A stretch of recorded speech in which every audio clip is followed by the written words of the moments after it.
Hello everyone, Vinayak classes Prayagraj के YouTube channel पर मैं दीप्ति सिंह आप सभी का हार्दिक स्वागत करती हूं। तो इतने दिन क्लास करने के बाद आप लोग ये समझ गए होंगे कि सीटेट में मैथ्स केवल कैलकुलेशन का विषय नहीं है। यहाँ हमें यह समझना होता है कि बच्चा गणित को कैसे सीखता है, कहाँ गलती करता है और शिक्षक उसे किस तरीके से समझा सकता है।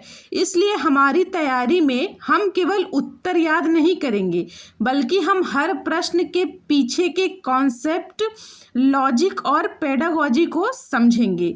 तो चलिए बिना किसी डर के हम अपनी सीटेट मैथमेटिक्स के क्लास की शुरुआत करते हैं। तो आज की क्लास का ये रहा हम लोगों का पहला प्रश्न। तो पहला प्रश्न क्या कह रहा है? कह रहा है कि एक समचतुर्भुज के विकर्णों की लंबाई 16 सेंटीमीटर और 12 सेंटीमीटर है।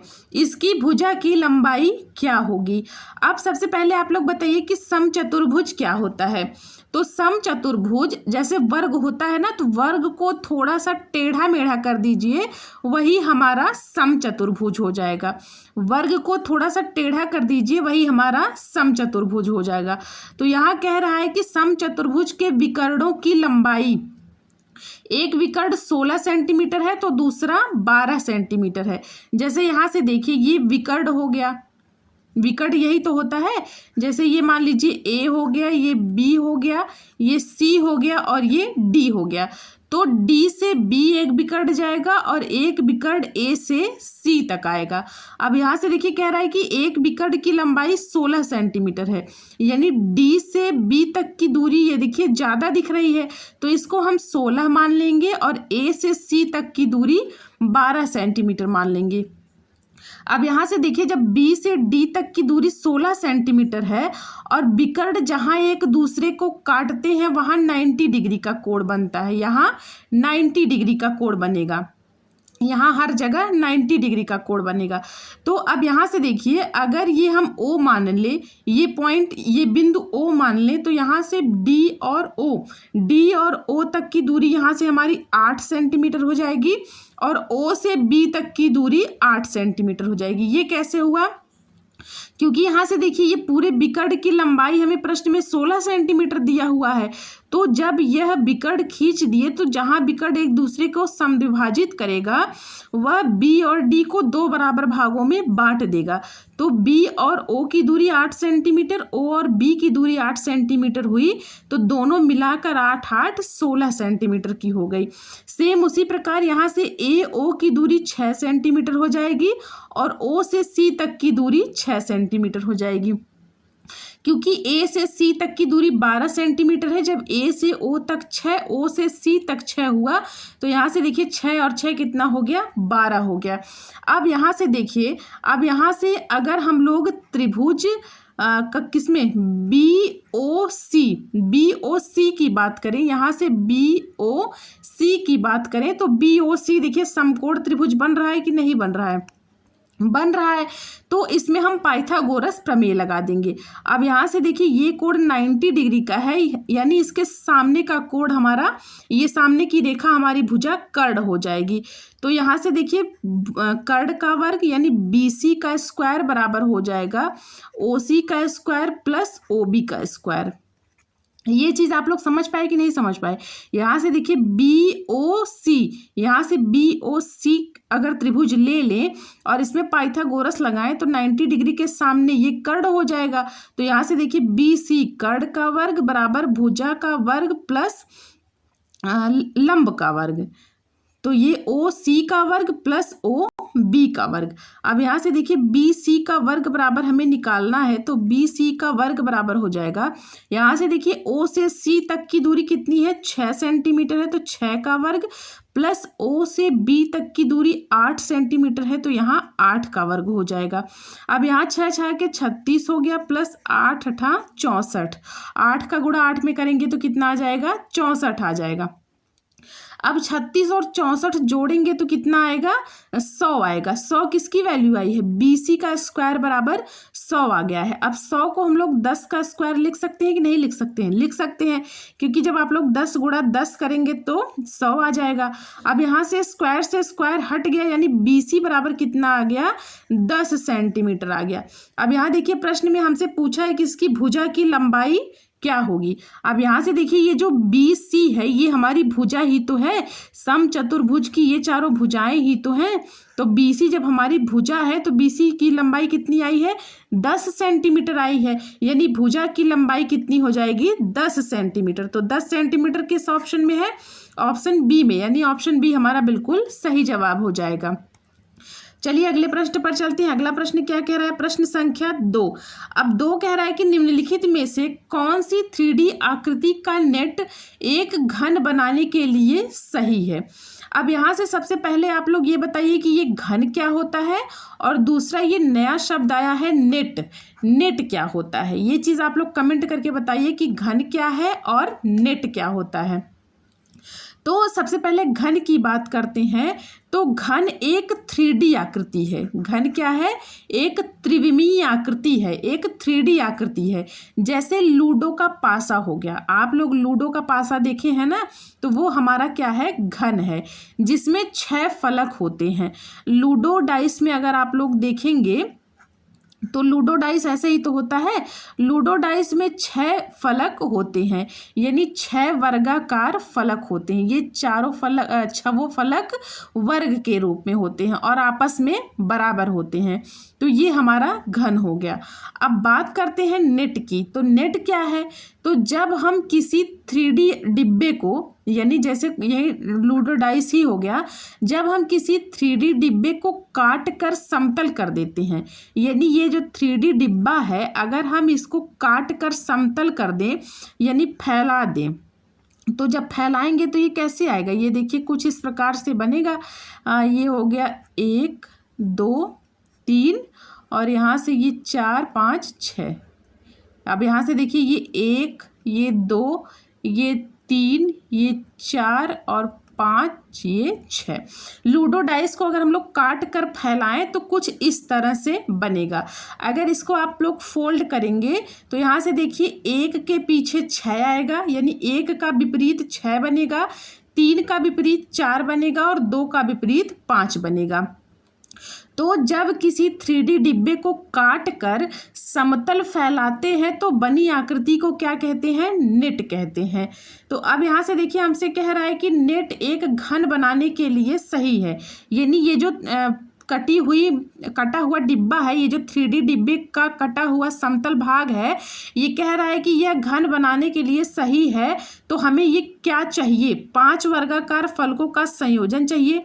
तो पहली बात तो 5 वर्ग हमें चाहिए नहीं, हमें कितने चाहिए, हमें 6 वर्ग चाहिए, क्योंकि 3D यानी घन बनाने के लिए हमें 6 वर्गाकार फलक की आवश्यकता होगी। लूडो डाइस में 1 से 6 तक की गिनती होती है, 1 से 6 तक की संख्याएं होती हैं।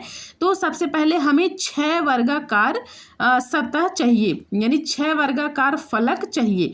तो यहाँ से देखिए आगे कह रहा है कि 6 वर्गाकार फलकों का उचित संयोजन, ये बिल्कुल सही हो जाएगा। अब घन बनाने के लिए हमें 6 वर्गाकार फलक की जरूरत होगी और नेट में भी 6 वर्ग होने चाहिए। इसी घन को, यानी ये जो घन 3D आकृति है, इसी को काट कर हम लोग फैला दिए हैं, तो यही तो हमारा नेट हो गया। तो नेट में भी तो 6 वर्गाकार फलक होने चाहिए, जिन्हें आप जब सही ढंग से जोड़ेंगे, जैसे यही 6 संख्याएं हैं, इसको आप लोग जब जोड़ देंगे तो वापस से ये घन बन जाएगा कि नहीं बन जाएगा, बन जाएगा। तो नेट को वापस से घन बनाने के लिए हमें 6 वर्गाकार फलक की आवश्यकता होगी। 4 आयताकार फलक तो 4 नहीं, हमें 6 चाहिए, और त्रिभुजाकार नहीं, हमें वर्गाकार चाहिए। तो ये चीज़ आप लोग समझ पाए कि नहीं समझ पाए। घन है, उसको काट कर आप फैला देंगे तो वो नेट हो जाएगा, और जब वापस आप उन्हीं सब चीज़ों को जोड़ देंगे, जो चीज़ें ये काट कर आप फैलाए हैं, जब इसको वापस जोड़ देंगे तो ये घन बन जाएगा। वही चीज़ यहाँ कह रहा है कि नेट को घन बनाने के लिए तो हमें 6 वर्गाकार फलकों का उचित संयोजन चाहिए। अगले प्रश्न पर चलते हैं। अगला प्रश्न क्या कह रहा है? प्रश्न संख्या 3। अब 3 कह रहा है कि गणितीय अवधारणाओं की मुख्य विशेषता क्या होती है? मूर्त और अव्यवस्थित। बी कह रहा है अमूर्त और पदानुक्रमित। सी कह रहा है केवल व्यवहारिक। और डी कह रहा है कि सरल और गैर तार्किक। अब यहाँ से बात करते हैं सबसे पहले ऑप्शन ए की, मूर्त और अव्यवस्थित। तो यहाँ से देखिए, गणितीय अवधारणाएं मूर्त नहीं होती, बल्कि वो क्या होती हैं? अमूर्त होती हैं। गणितीय अवधारणाएं कैसी होती हैं? अमूर्त होती हैं। गणितीय अवधारणाएं जो है वो तथ्य पर आधारित होती हैं, और जो तथ्य पर आधारित होती हैं वो चीज़ें अमूर्त होती हैं, मूर्त नहीं होती हैं। और साथ ही गणित पूरी तरह से व्यवस्थित और तार्किक होता है। यहाँ देखिए दिया है ना कि अव्यवस्थित, तो गणित जो है वो व्यवस्थित और तार्किक होता है। गणित कभी भी अव्यवस्थित नहीं होता है।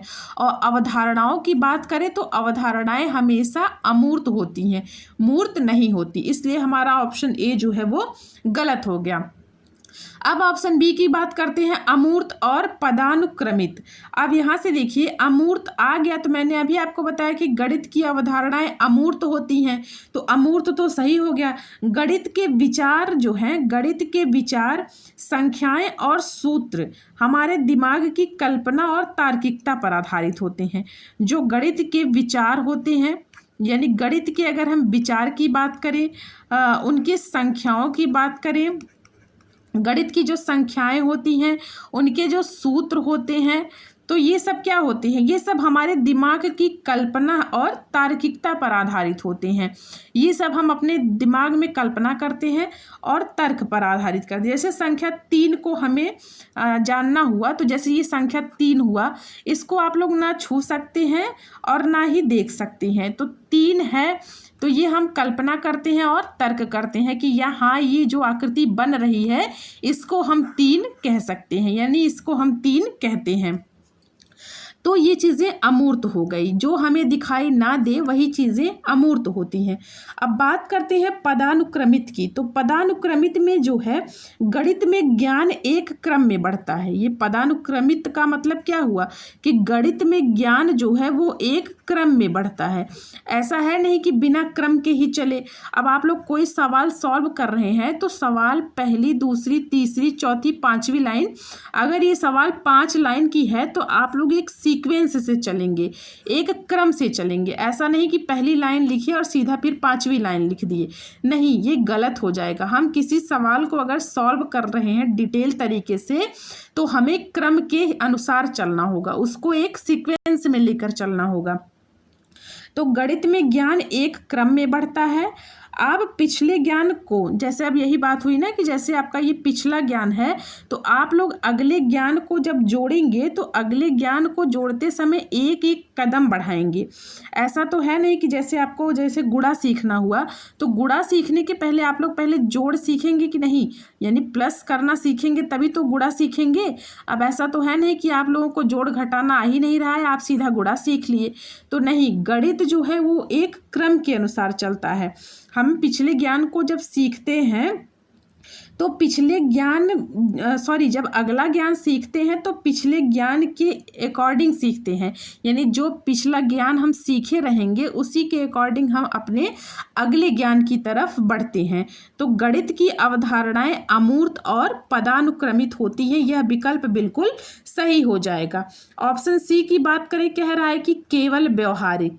गणित व्यवहारिक तो है, व्यवहारिक जीवन में यानी दैनिक जीवन में हम गणित का उपयोग तो करते हैं, लेकिन यहाँ देखिए कह रहा है कि केवल व्यवहारिक। अब गणित जो है वो केवल व्यवहारिक नहीं हो सकता, गणित का एक बहुत बड़ा हिस्सा सैद्धांतिक और अमूर्त भी है।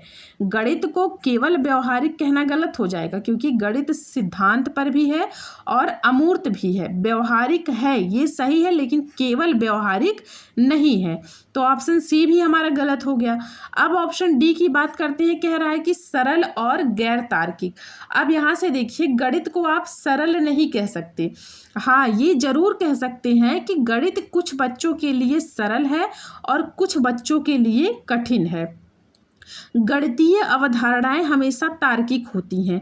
तो तर्क, अगर आप तर्क दे रहे हैं तो बिना प्रमाण के किसी को आप तर्क दे सकते हैं, जैसे बिना किसी प्रमाण या तर्क के किसी बात को आप स्वीकार कर सकते हैं? नहीं कर सकते।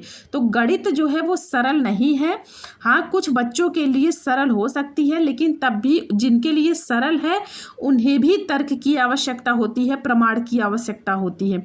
और गैर तार्किक तो बिल्कुल भी नहीं हो सकती, क्योंकि गणित एक तार्किक विषय है। तो ऑप्शन डी भी हमारा गलत हो गया। सबसे सही और सबसे सटीक आंसर ऑप्शन बी हमारा बिल्कुल सही जवाब हो जाएगा। चलिए प्रश्न संख्या 4 पर चलते हैं। 4 कह रहा है कि गणित सभ्यता और संस्कृति का दर्पण है। यह कथन किस गणितज्ञ विद्वान का है? ऑप्शन ए कह रहा है कि रोजर बेकन, ऑप्शन बी कह रहा है गॉस, ऑप्शन सी कह रहा है हॉगबेन, ऑप्शन डी कह रहा है सुकरात। अब यहाँ से सबसे पहले ऑप्शन ए की बात करते हैं, रोजर बेकन। तो रोजर बेकन जो थे वो इन्होंने क्या कहा था? इन्होंने गणित के महत्व में ये कहा था कि गणित सभी विज्ञानों का सिंहद्वार और कुंजी है। इन्होंने क्या कहा था? इन्होंने कहा था कि गणित जो है वह सभी विज्ञानों का सिंहद्वार और कुंजी है, तो रोजर बेकन साहब हो नहीं सकते, क्योंकि इनका कथन ये है कि गणित सभी विज्ञानों का सिंहद्वार और कुंजी है। और प्रश्न में हमसे कह रहा है कि गणित सभ्यता और संस्कृति का दर्पण है, तो ऑप्शन ए हमारा गलत हो गया। अब ऑप्शन बी की बात करते हैं, गॉस की। तो कार्ल फ्रेडरिक गॉस एक महान जर्मन गणितज्ञ थे। इन्होंने क्या कहा था? इन्होंने कहा था कि गणित विज्ञान की रानी है। इन्होंने क्या कहा था? इन्होंने कहा था कि गणित जो है वो विज्ञान की रानी है, तो गॉस का कथन ये है कि गणित जो है वो विज्ञान की रानी है। तो ऑप्शन बी भी नहीं हो सकता, क्योंकि प्रश्न में गणित सभ्यता और संस्कृति का दर्पण कहा गया है। अब ऑप्शन सी की बात करते हैं, हॉगबेन की। तो लांसलोट हॉगबेन ने अपनी प्रसिद्ध पुस्तक, इनकी एक प्रसिद्ध पुस्तक थी, वो प्रसिद्ध पुस्तक कौन सी है? Mathematics for the million. Hogben की एक प्रसिद्ध पुस्तक है, कौन सी? Mathematics for the million. इन्होंने अपनी इस पुस्तक में लिखा है कि गणित हमारी सभ्यता और संस्कृति का दर्पण है। ये हॉगबेन जो थे, इन्होंने अपनी mathematics for the million book में लिखा है कि गणित सभ्यता और संस्कृति का दर्पण है, मिरर ऑफ सिविलाइजेशन है। अब इस बात का तो इतिहास गवाह है कि जैसे जैसे मानव का विकास हुआ है, मानव सभ्यता का, वैसे वैसे ही गणित का भी विकास हुआ है। तो इन्होंने इसीलिए ये कहा कि गणित सभ्यता और संस्कृति का दर्पण है। दर्पण इसलिए कहा क्योंकि जैसे जैसे मानव सभ्यता का विकास हुआ है, वैसे वैसे ही हमारे गणित का भी विकास हुआ है। तो ऑप्शन सी हमारा बिल्कुल सही जवाब हो जाएगा। अब सुकरात की बात करते हैं। तो सुकरात जो है वो एक ग्रीक दार्शनिक थे, एक फिलोसोफर थे। इनका मुख्य कार्य क्या था? इनका मुख्य कार्य था कि नैतिकता, तर्कशास्त्र और दर्शन। इनका मुख्य कार्य मुख्य रूप से नैतिकता, तर्कशास्त्र और दर्शन पर था। गणित परिभाषा में इनका सीधा संबंध नहीं था। इन्होंने क्या किया था?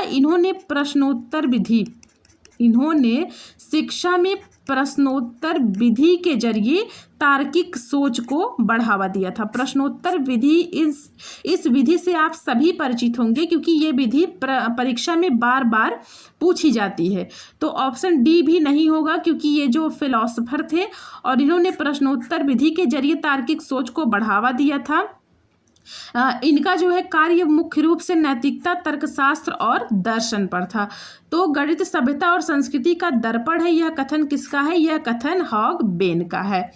चलिए अगले प्रश्न पर चलते हैं। अगला प्रश्न क्या कह रहा है? प्रश्न संख्या 5। अब 5 देखिए, 5 कह रहा है कि एक घनाभ की लंबाई, चौड़ाई और ऊंचाई क्रमशः 10 सेंटीमीटर, 8 सेंटीमीटर और 6 सेंटीमीटर है। इसके कुल पृष्ठीय क्षेत्रफल की गणना कीजिए। अब यहाँ से घनाभ का कुल पृष्ठीय क्षेत्रफल, यहाँ से देखिए, यहाँ से घनाभ का कुल पृष्ठीय क्षेत्रफल। तो घनाभ का कुल पृष्ठीय क्षेत्रफल बराबर फॉर्मूला क्या होता है, 2 ब्रैकेट में लंबाई गुणा चौड़ाई प्लस चौड़ाई गुणा ऊंचाई प्लस ऊंचाई गुणा लंबाई, ये घनाभ का सूत्र होता है। तो घनाभ का कुल पृष्ठीय क्षेत्रफल बराबर होता है 2 ब्रैकेट में होता है L B plus B H plus H L. अब यहाँ से देखिए प्रश्न में हमें यल बराबर दिया हुआ है, लंबाई कितना दिया हुआ है 10 सेंटीमीटर, तो यल बराबर हो गया 10 सेंटीमीटर। अब बात करते हैं बी यानी चौड़ाई की बात कर लें तो चौड़ाई दिया है 8 सेंटीमीटर और 8 सेंटीमीटर और ऊंचाई यच की बात करें तो ऊंचाई यहाँ देखिए दिया हुआ है 6 सेंटीमीटर। तो यहाँ से यल बी एच की वैल्यू हमें प्रश्न में दिया हुआ है। आप सबसे पहले यहाँ से देखिए यल बी बी एच और एच यल निकाल लेते हैं। तो जब यल बी निकालेंगे तो यल का मान कितना है 10 है और यल और बी के बीच में गुणे का चिन्ह है, तो यल के स्थान पर 10 रखेंगे और बी के स्थान पर कितना रखेंगे 8 रखेंगे, तो ये यल बी कितना निकल कर आ गया 80 आ गया। अब यहाँ से देखिए बी एच करते हैं, बी एच तो बी की वैल्यू कितनी है 8 सेंटीमीटर, तो बी बराबर 8 हो गया और एच बराबर कितना है 6 है, एच की वैल्यू कितनी है 6 है, तो 8 6 के कितना हो गया 48।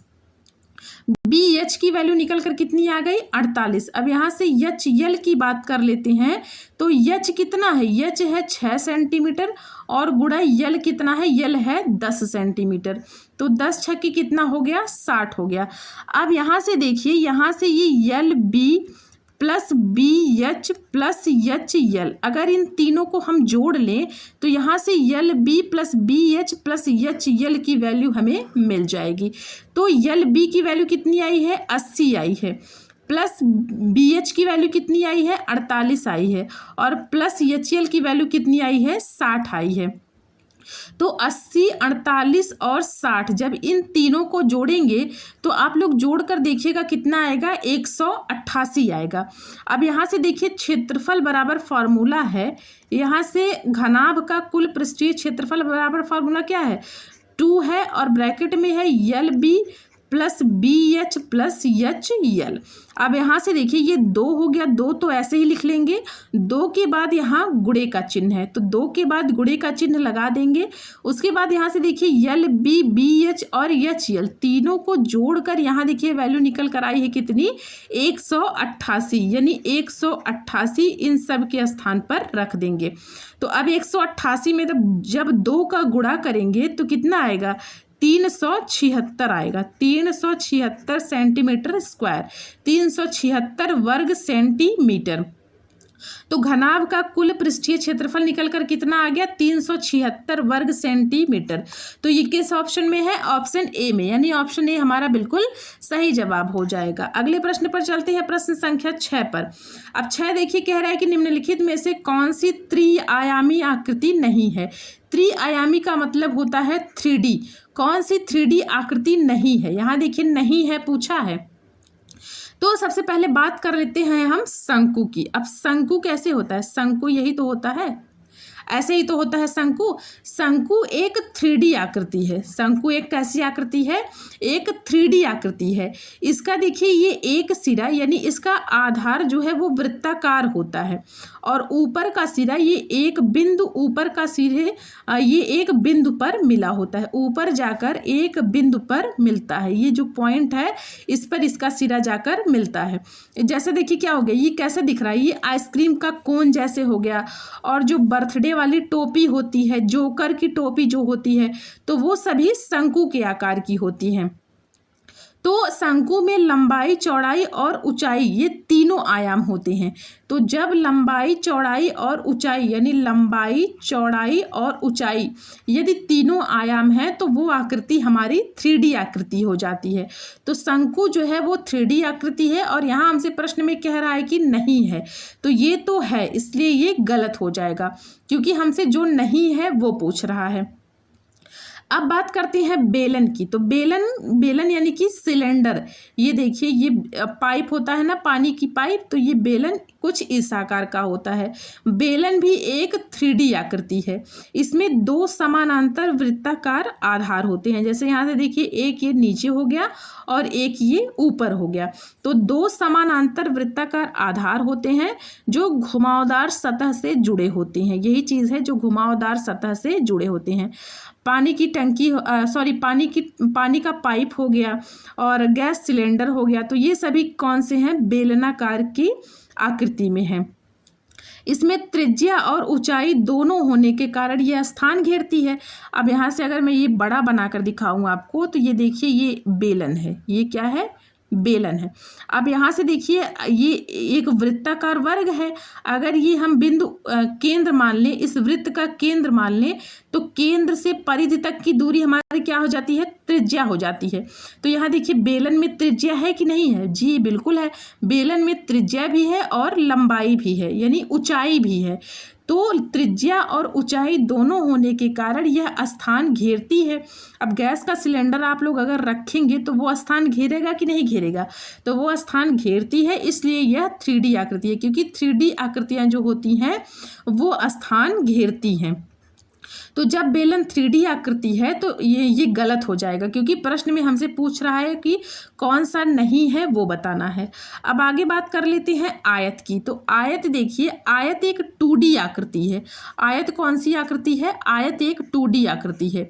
आयत कैसी होती है? आयत यही है, यही आकृति है आयत की। तो आयत देखिए, आयत एक सपाट आकृति होती है। ये 4 भुजाओं से घिरी हुई एक सपाट आकृति होती है, जिसकी आमने सामने की भुजाएं बराबर होती हैं। चारों भुजाएं बराबर नहीं होती हैं, सिर्फ आमने सामने की भुजाएं बराबर होती हैं। और इसका प्रत्येक कोण 90 डिग्री का होता है। आयत का प्रत्येक कोण कितने डिग्री का होता है? 90 डिग्री का होता है। आयत में सिर्फ लंबाई और चौड़ाई होती है। जब 2 आयाम हो, यानी जब लंबाई और चौड़ाई हो, यानी 2 आयाम हो, तो वो आकृतियां हमारी 2D आकृति होती है। और यदि 3 आयाम हो, यानी लंबाई, चौड़ाई और ऊंचाई तीनों आयाम हो, तो वो आकृतियां हमारी 3D होती हैं। अब आयत में देखिए, आयत में सिर्फ 2 आयाम है, एक लंबाई है और एक चौड़ाई है। इसमें कोई मोटाई या ऊंचाई नहीं होती है, इसलिए यह स्थान नहीं घेरती है। इसको हम लोग केवल कागज पर ही खींच सकते हैं। तो आयत हमारी 2D आकृति है, आयत जो है वो 3D आकृति नहीं है। तो वही हमसे प्रश्न में कह रहा है ना कि कौन सी आकृति 3D नहीं है, तो आयत बिल्कुल सही जवाब हो जाएगा, क्योंकि आयत जो है वो 3D आकृति ना होकर आयत हमारी 2D आकृति है। अब गोला देखिए, तो गोला भी जो है वो एक 3D आकृति है। अब गोला क्या है? गोला ये जैसे एक गेंद हो गया, पृथ्वी हो गई हमारी, कंचा हो गया, जो आप खेलते थे बचपन में कंचा, वो हो गया। तो ये सब स्थान घेरते हैं। अब ये अगर एक गोला हम लोग यहाँ देखिए, गोला बन गया और ये यहाँ इसका केंद्र हो गया, तो केंद्र से वृत्त की परिधि तक की दूरी हमारी त्रिज्या हो जाएगी। जब त्रिज्या हो गई तो ये स्थान घेरेगी ही घेरेगी। तो इसका मतलब ये भी जो है वृत्त का 3D रूप होता है। गोला क्या है? वृत्त का 3D रूप होता है। तो जब ये जो है स्थान घेरती है, इसमें आयतन होता है, तो इसलिए ये भी हमारी 3D आकृतियां हो जाएंगी। तो जब 3D आकृति हो जाएगी तो ये भी ऑप्शन हमारा गलत हो जाएगा। प्रश्न में कह रहा है कि कौन सी 3D आकृति नहीं है, तो आयत जो है वो 3D आकृति नहीं है, क्योंकि आयत जो है वो 2D आकृति है। तो आयत हमारा बिल्कुल सही जवाब हो जाएगा। अगले प्रश्न पर चलते हैं। 7वें प्रश्न पर 7वां क्या कह रहा है? कह रहा है कि एक घनाभ की लंबाई 12 सेंटीमीटर और चौड़ाई 8 सेंटीमीटर है। ऊंचाई उसकी 5 सेंटीमीटर है। ये 45 नहीं है, ऊंचाई कितनी है? 5 सेंटीमीटर है। तो इसका आयतन कितना होगा? अब ये देखिए, इससे ज़्यादा सिंपल सवाल क्या ही हो सकता है। सीधा सीधा घनाभ का आयतन, घनाभ के आयतन का फार्मूला लगाइए, आपका आंसर तुरंत का तुरंत आ गया। घनाभ का आयतन बराबर होता है लंबाई गुणा चौड़ाई गुणा ऊंचाई। घनाभ का आयतन बराबर क्या होता है? लंबाई गुणा चौड़ाई गुणा ऊंचाई। तो लंबाई देखिए 12 दिया हुआ है, चौड़ाई 8 दिया हुआ है और ऊंचाई कितना दिया हुआ है? 5 सेंटीमीटर दिया हुआ है। तो अब यहाँ से देखिए, ये 12 हो गया, 5 अट्ठे कितना हो गया? 40। सॉरी यहाँ 40 हो जाएगा, 8 पंचे 40 हो जाएगा। अब यहाँ से देखिए 12 चौके 48, जीरो लग गया, 480 सेंटीमीटर क्यूब इसका आंसर आ जाएगा। घनाभ का आयतन कितना आ जाएगा? 480 सेंटीमीटर क्यूब। तो 480 यानी ऑप्शन ए हमारा बिल्कुल सही जवाब हो जाएगा। अगले प्रश्न पर चलते हैं। अगला प्रश्न क्या कह रहा है? कह रहा है कि एक बेलन की त्रिज्या 7 सेंटीमीटर है और ऊंचाई 10 सेंटीमीटर है, इसका वक्र पृष्ठीय क्षेत्रफल निकालिए। अब ये भी एकदम सिंपल सा सवाल है, सीधा सीधा सूत्र लगाइए, आंसर आ जाएगा। बेलन का वक्र पृष्ठीय क्षेत्रफल, बेलन का वक्र पृष्ठीय क्षेत्रफल। अब कुछ फॉर्मूले ऐसे हैं जो आपको याद करना ही करना होगा, क्योंकि अगर आपको फॉर्मूले याद रहेंगे तो परीक्षा में आप लोग सवाल को जल्दी सॉल्व भी कर ले जाएंगे, आपके समय की भी बचत होगी। क्योंकि परीक्षा में बेटा हमें समय बचाना होता है, हमें ये प्रयास करनी चाहिए कि हम कितने जल्दी, मतलब किसी भी प्रश्न को कितने जल्दी तरीके से सॉल्व कर लें। तो अगर आपको कुछ फॉर्मूले याद रहेंगे जो इम्पॉर्टेंट फॉर्मूले हैं, तो अगर वो आपको याद रहेंगे तो आप डायरेक्ट फॉर्मूले पर सवाल रख देंगे, आंसर तुरंत आ जाएगा। तो अगर क्लास में मैं आपको जितने भी फॉर्मूले बताती हूँ वो फॉर्मूले आप लोग ध्यान दिया करिए। तो बेलन का वक्र पृष्ठीय क्षेत्रफल कितना हो जाएगा? 2πr/h, 2πr/h। अब यहाँ से देखिए, यहाँ से 2 तो ऐसे ही लिख लेंगे। 22 का पाई का मान होता है 22/7। पाई की वैल्यू कितनी होती है? 22/7। अब गुणा आर, आर क्या है? त्रिज्या, रेडियस। तो आर हमारा दिया हुआ है प्रश्न में 7, तो 7 लिख लेंगे। ऊंचाई, यच, यच का मतलब क्या हुआ? ऊंचाई, ऊंचाई दी हुई है 10 सेंटीमीटर, तो ऊंचाई 10 रख लेंगे। अब यहाँ से देखिए 7 से 7 कट गया, यहाँ से 22 दूना के 44 हुआ, और 44 में 10 का गुणा करेंगे तो ये 440 हो जाएगा। 440 सेंटीमीटर स्क्वायर क्षेत्रफल है, तो सेंटीमीटर स्क्वायर हो जाएगा। 440 सेंटीमीटर स्क्वायर किस ऑप्शन में है? ऑप्शन बी में, यानी ऑप्शन बी हमारा बिल्कुल सही जवाब हो जाएगा। अगले प्रश्न पर चलते हैं। अगला प्रश्न क्या कह रहा है? प्रश्न संख्या 9 कह रहा है कि 14 सेंटीमीटर त्रिज्या वाले गोले का पृष्ठीय क्षेत्रफल ज्ञात कीजिए। अब यहाँ से देखिए, ये भी बहुत आसान सवाल है। इसमें इन सब सवाल में बस कुछ करना है नहीं, आपको सीधे सीधे फॉर्मूले पर जाना है। अब यहाँ से भी देखिए, यहाँ से गोले का पृष्ठीय क्षेत्रफल, यहाँ से क्या? गोले का पृष्ठीय क्षेत्रफल, यही तो हमसे पूछ रहा है कि गोले का पृष्ठीय क्षेत्रफल क्या होगा।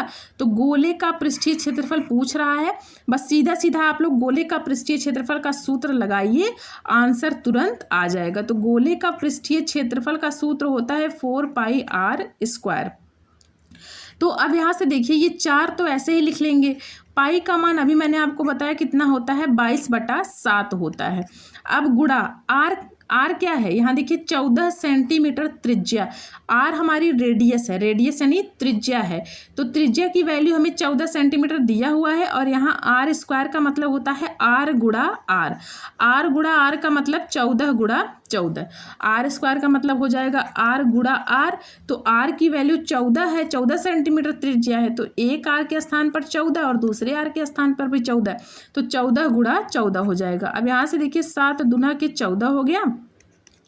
अब यहाँ से देखिए 4 दूना 8, 4 दूना 8, ये 88 हो गया, गुणा 14 दूना के 28। अब 88 गुणा 28 करेंगे तो यहाँ से आप लोग गुणा करके देखिएगा 2464 आएगा। 2464 सेंटीमीटर स्क्वायर गोले का पृष्ठीय क्षेत्रफल निकल कर आ जाएगा। तो 2464 किस ऑप्शन में है? यहाँ देखिए ऑप्शन सी में है, यानी ऑप्शन सी हमारा बिल्कुल सही जवाब हो जाएगा। अगले प्रश्न पर चलते हैं, प्रश्न संख्या 10 पर। अब 10 देखिए, कह रहा है कि एक घनाभ के आकार का पानी का टैंक 2 मीटर लंबा, यहाँ से 1.5 मीटर चौड़ा और 1 मीटर गहरा है। इसमें कुल कितने लीटर पानी आ सकता है? अब यहाँ से देखिए, ये भी बहुत आसान है। कितने लीटर पानी लाने के लिए सबसे पहले हमें घनाभ का आयतन निकालना होगा। तो यहाँ से देखिए, घनाभ का आयतन बराबर क्या होता है, ये आप लोग कमेंट करके बताइए, क्योंकि ये मैंने अभी अभी आपको बताया है पिछले प्रश्न में। इसके पहले जो प्रश्न हो चुके हैं उनमें से बताई हूँ मैं आपको कि घनाभ का आयतन बराबर क्या होता है। तो घनाभ का आयतन बराबर होता है लंबाई गुणा चौड़ाई गुणा ऊंचाई। तो यहाँ से देखिए लंबाई हमें दिया हुआ है 2 मीटर और गुणा चौड़ाई दिया हुआ है 1.5 मीटर और गहराई दिया हुआ है, यानी ऊंचाई यही गहराई हो गया कितना 1 मीटर। तो अब यहाँ से जब गुणा करेंगे तो 15 दूना की 30 होगा, एक अंक पर दशमलव लगेगा, यानी 3 मीटर क्यूब ये हमारा निकल कर आ जाएगा आयतन। 3 कैसे आया, यहाँ से 15 दूना की ये 30 हो जाएगा, एक अंक पर दशमलव लगेगा यानी 3.0 आएगा। तो वही चीज़ मैं यहाँ 3 मीटर क्यूब लिख ली हूँ। अब यहाँ से देखिए, यहाँ से आप सभी को पता होगा कि एक घन मीटर में 1000 लीटर होते हैं। एक घन मीटर में कितना लीटर होता है, 1000 लीटर होता है। तो 3 घन मीटर में कितना लीटर होगा, 3 गुणा 1000। ये चीज़ समझ पाए कि नहीं, एक घन मीटर में 1000 लीटर हो रहा है तो 3 घन मीटर में 3 गुणा 1000 हो जाएगा, यानी 3000 लीटर हो जाएगा। 3 घन मीटर में कितना लीटर हो जाएगा, 3000 लीटर। तो यानी टंकी में कितने पानी आ सकता है, तो 3000 लीटर पानी आ सकता है, यानी ऑप्शन बी हमारा बिल्कुल सही जवाब हो जाएगा। अगले प्रश्न पर चलते हैं। अगला प्रश्न क्या कह रहा है, कह रहा है कि एक जोकर की टोपी शंकु के आकार की है, इसकी आधार की त्रिज्या 5 सेंटीमीटर और ऊंचाई 12 सेंटीमीटर है। तो टोपी की तिरछी ऊंचाई हमसे पूछ रहा है। अब यहाँ से देखिए, यहाँ से मैं आपको एक फिगर बनाती हूँ, उस फिगर को आप लोग ध्यान से देखिएगा। जैसे देखिए ये एक फिगर मैं बना रही हूँ, यही फिगर अगर आप लोग समझ गए तो समझिए आपका सवाल सॉल्व हो गया। अब ये देखिए ये एक शंकु है कि नहीं है। यहाँ से अगर हम ए और बी सी की बात कर लें, ये जो पॉइंट है इसको हम लोग ओ मान लेते हैं।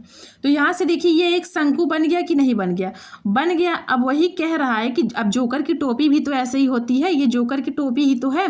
तो कह रहा है कि इसके आधार की त्रिज्या, ये देखिए शंकु का जो एक निचला वाला भाग होता है वो एक वृत्त, इसका आधार जो है वो वृत्ताकार होता है। तो वृत्ताकार में ये जो रेखा आ रही है ये इस वृत्त को 2 बराबर भागों में, यानी ये केंद्र बन रहा है, 2 बराबर भागों में बांट रही है। तो केंद्र से वृत्त की परिधि तक की दूरी हमारी त्रिज्या होती है।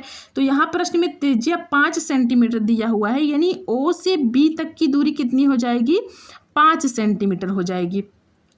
ये चीज़ आप लोग समझ पाए कि नहीं समझ पाए। यहाँ केंद्र से वृत्त की परिधि तक की दूरी हमारी त्रिज्या होती है और त्रिज्या हमें प्रश्न में 5 सेंटीमीटर दिया हुआ है, यानी ओ से बी तक की दूरी कितनी हो जाएगी, 5 सेंटीमीटर हो जाएगी।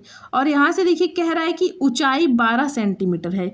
ये जो बिंदु है यहाँ से ये ऊंचाई, यही तो ऊंचाई है, ए से ओ तक की दूरी यही हमारी ऊंचाई है।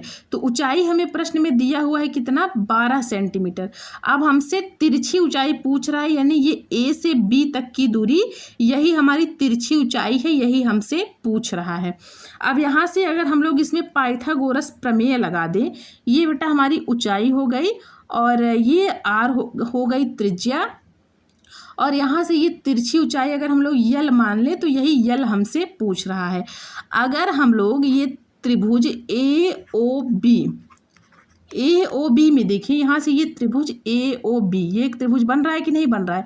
तो इस त्रिभुज में अगर हम लोग पाइथागोरस प्रमेय लगाएं तो यहाँ से देखिए ये 90 डिग्री बन रहा है।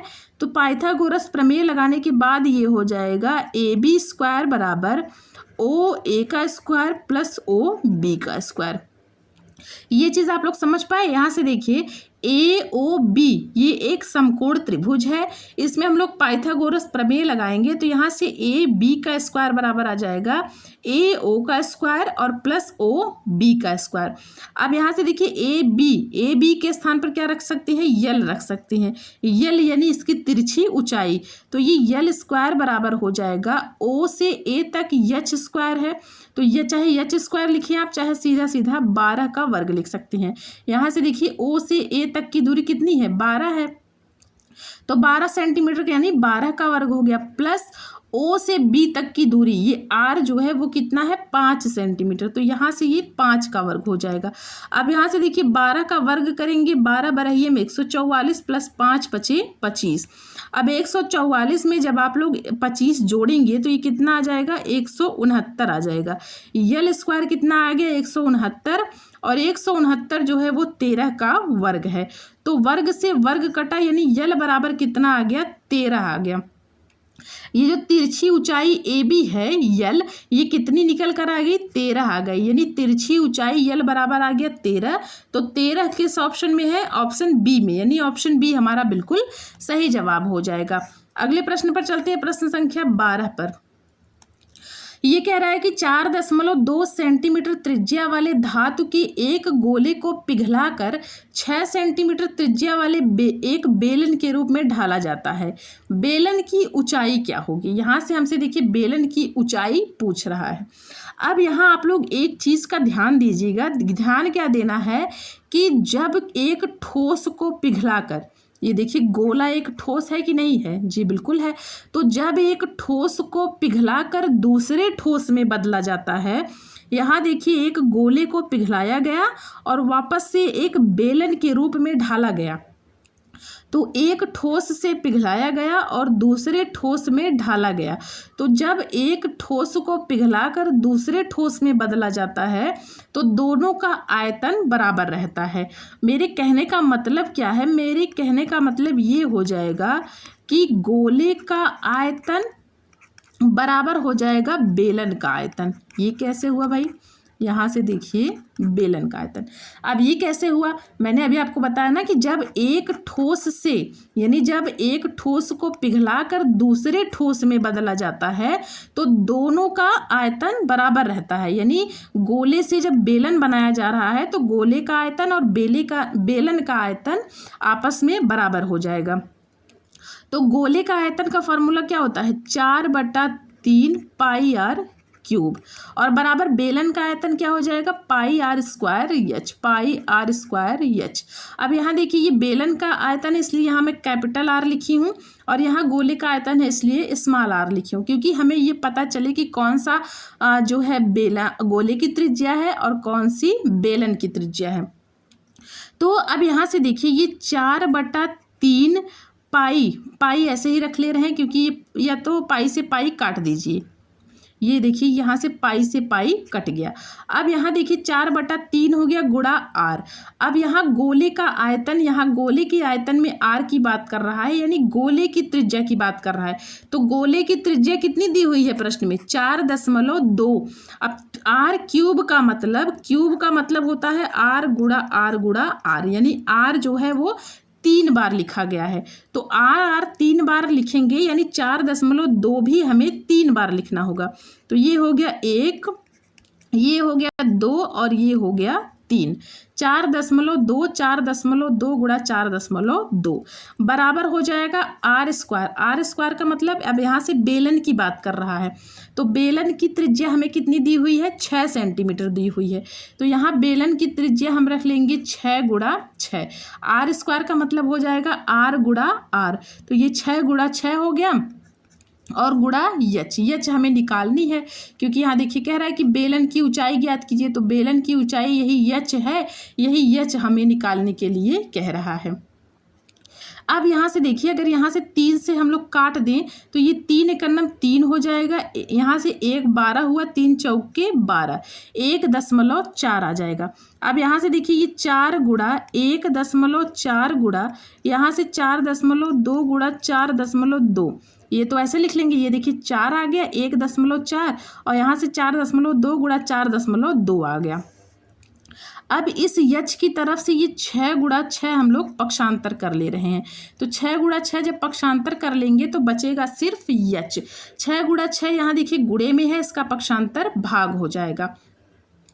तो बस अब कुछ करना है नहीं। अब यहाँ से देखिए, अब यहाँ से 4 गुणा 1.4 गुणा 4.2 गुणा 4.4, जब इन सब का गुणा करेंगे तो ये कितना आएगा, आप लोग गुणा करके देखिएगा, 98.784 आएगा। कितना आएगा, 98.784 और बटा कितना हो जाएगा, ये 6 6 के 36 हो जाएगा। ये एच के बराबर है, यहाँ देखिए ये एच के बराबर है। इन सब का गुणा करेंगे तो 98.784 आएगा, बटा 6 गुणा 6 करेंगे तो कितना आ जाएगा, 36 आ जाएगा। अब यहाँ से यच बराबर देखें तो 98.784 में जब आप लोग 36 से भाग करेंगे, आप लोग भाग करके देखिएगा कितना आएगा, 2.744 सेंटीमीटर। कितना आ गया, 2.744 सेंटीमीटर।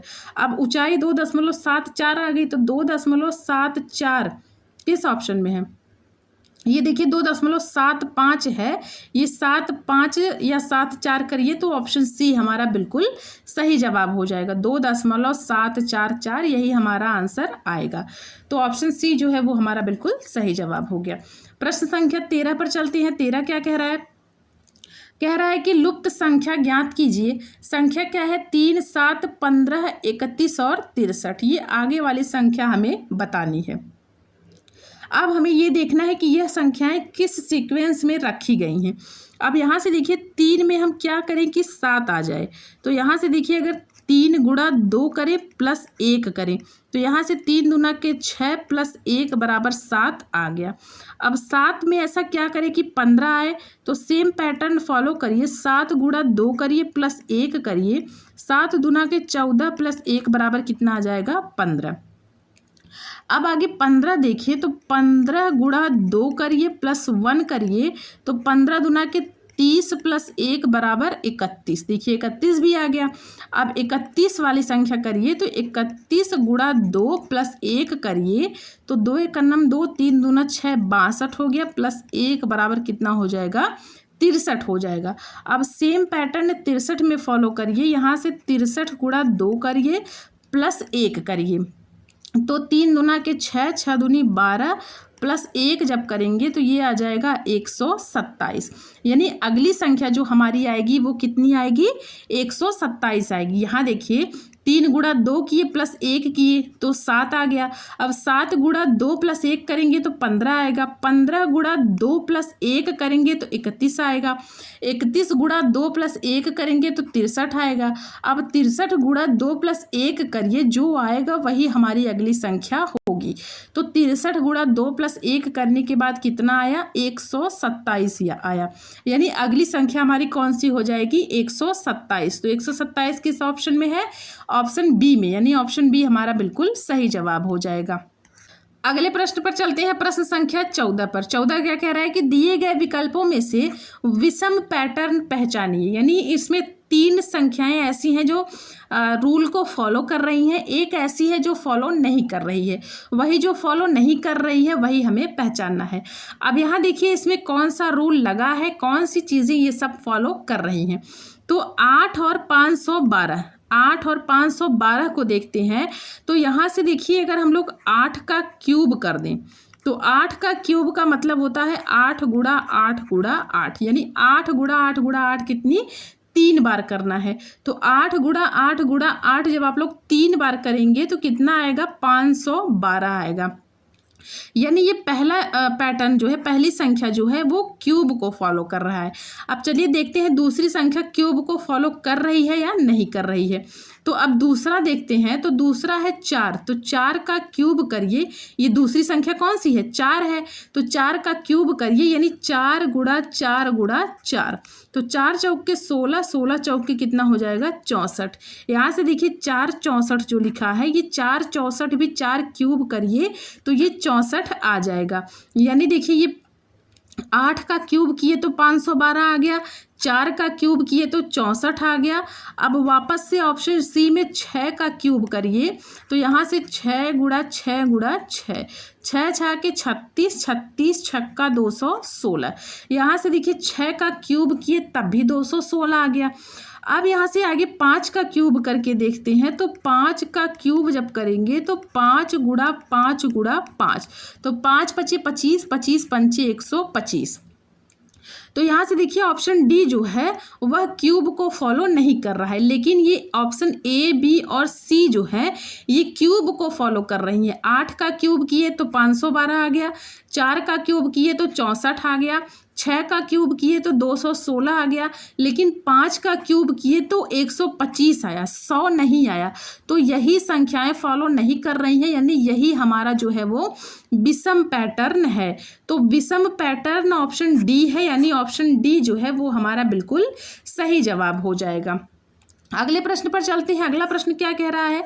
अगला प्रश्न यानी आज की क्लास का आखिरी प्रश्न है। कह रहा है कि निम्नलिखित में से गणित की भाषा का अंग कौन सा नहीं है? गणितीय पद, संकेत और चिन्ह, मर्मज्ञता, सूत्र और सिद्धांत। अब इसका जवाब आप लोग दीजिएगा। सबसे पहले बात कर लेते हैं गणितीय पद की। तो गणितीय पद क्या होती है? गणितीय पद जो है वो गणित भाषा का एक मुख्य अंग है। और यहाँ से हमसे देखिए प्रश्न में कह रहा है कि कौन सा मुख्य अंग नहीं है। तो गणितीय भाषा जो है वह गणित की भाषा का एक मुख्य अंग है। जैसे क्या हुआ, जैसे लाभ हानि हो गया, क्षेत्रफल हो गया, आयतन हो गया, चर अचर आदि हो गया। तो ये सब क्या है? ये सब गणित की एक भाषा ही तो है। तो गणितीय पद जो है वो गणित की भाषा का एक मुख्य अंग है। यहाँ प्रश्न में नहीं पूछ रहा है तो ऑप्शन ए हमारा नहीं होगा, क्योंकि ये गलत हो जाएगा। गलत कैसे हुआ? क्योंकि यह एक गणित की भाषा का अंग है गणितीय पद, लेकिन हमसे प्रश्न में नहीं कह रहा है, तो ये गलत हो जाएगा। अब ऑप्शन बी की बात करते हैं, संकेत और चिन्ह। अब संकेत और चिन्ह की बात करें तो गणित जो है अपने विचारों को दर्शाने के लिए चिन्हों का उपयोग करता है। चिन्ह और संकेत क्या हो गए? जैसे प्लस, माइनस, भाग, गुणा, बराबर, ये रूट हो गया, छोटा बड़ा, ये सब चिन्ह क्या है? ये संकेत और चिन्ह ही तो है। तो गणित अपने विचारों को दर्शाने के लिए इन चिन्हों का प्रयोग करता है। तो गणित की भाषा का एक अंग संकेत और चिन्ह भी है। तो नहीं है का कोई सवाल ही नहीं है, क्योंकि संकेत और चिन्ह यह गणित की भाषा का एक अंग है। अब आगे बात करते हैं मर्मज्ञता की। तो मर्मज्ञता क्या होता है? गणित क्या है? सबसे पहले गणित देखिए, यह एक वस्तुनिष्ठ और तार्किक विषय है। गणित क्या है? एक वस्तुनिष्ठ और तार्किक विषय है। और ये मर्मज्ञता क्या है? तो मर्मज्ञता में जो है वो मानवीय भावनाएं, यहाँ मर्मज्ञता की अगर हम बात करें तो इसमें मानवीय भावनाएं और इसमें जैसे सुख दुख हो गया, तो भावनाएं, ये जो मानवीय भावनाएं हो गए, सुख दुख हो गया, ये सब मर्मज्ञता के अंतर्गत आती हैं। तो गणित में जो है इन सब का स्थान थोड़ी ना है कि सुख दुख, मानवीय भावनाएं, इन सब का कोई स्थान नहीं है। तो मर्मज्ञता बिल्कुल सही हो जाएगा, क्योंकि गणित की भाषा का अंग जो है वो मर्मज्ञता नहीं है। इसमें मानवीय भावनाएं, सुख दुख या भावनाओं का कोई स्थान या भूमिका नहीं होती है। तो मर्मज्ञता हमारा आंसर जो है वो बिल्कुल सही हो जाएगा। सूत्र और सिद्धांत की बात करें तो सूत्र और सिद्धांत भी गणित भाषा के एक प्रमुख अंग है। गणित के नियमों और संबंधों को व्यक्त करने के लिए सूत्र और सिद्धांत का उपयोग किया जाता है। अब जैसे a+b का होल स्क्वायर हो गया, तो इस सूत्र का प्रयोग आप लोग करते हैं कि नहीं करते हैं? जी बिल्कुल करते हैं। तो गणित की भाषा में सूत्र और सिद्धांत भी आते हैं, क्योंकि गणित के नियमों और संबंधों को व्यक्त करने के लिए सूत्र और सिद्धांत की आवश्यकता पड़ती है। तो सबसे सही और सबसे सटीक आंसर कौन सा हो जाएगा? ऑप्शन सी, मर्मज्ञता जो है वो बिल्कुल सही आंसर हो जाएगा। तो बेटा आज हम लोग 15 प्रश्न को हल किए हैं। 15 में से आप लोग कमेंट करके जरूर बताइएगा कि आप लोग कितने प्रश्नों के जवाब सही दे पाए हैं। प्रश्न आपको कैसे लगे, मेरे पढ़ाने का तरीका आपको कैसा लगता है? यदि पढ़ाने में कोई गलती हो रही होगी या कोई कमी हो रही होगी, चीज़ें आपको समझ में नहीं आ रही होंगी, तो ये सब चीज़ें आप लोग कमेंट करके ज़रूर बताइएगा। जहाँ भी कोई दिक्कत या कोई समस्या होगी वो चीज़ आप लोग बताएंगे तो उसे मैं सुधार करने का प्रयास ज़रूर करूँगी। और आपको मेरी क्लास कैसी लगती है कमेंट करके ज़रूर बताइएगा। क्लास अगर अच्छी लगती होगी तो वीडियो को एक लाइक ज़रूर करिएगा, अपने दोस्तों के पास शेयर ज़रूर करिएगा, और अगर आप इस चैनल पर नए हैं तो चैनल को भी सब्सक्राइब ज़रूर कर लीजिएगा। तो चलिए आज के लिए इतना ही, मिलती हूँ एक नई वीडियो में एक नई जानकारी के साथ। आप सभी का बहुत बहुत धन्यवाद।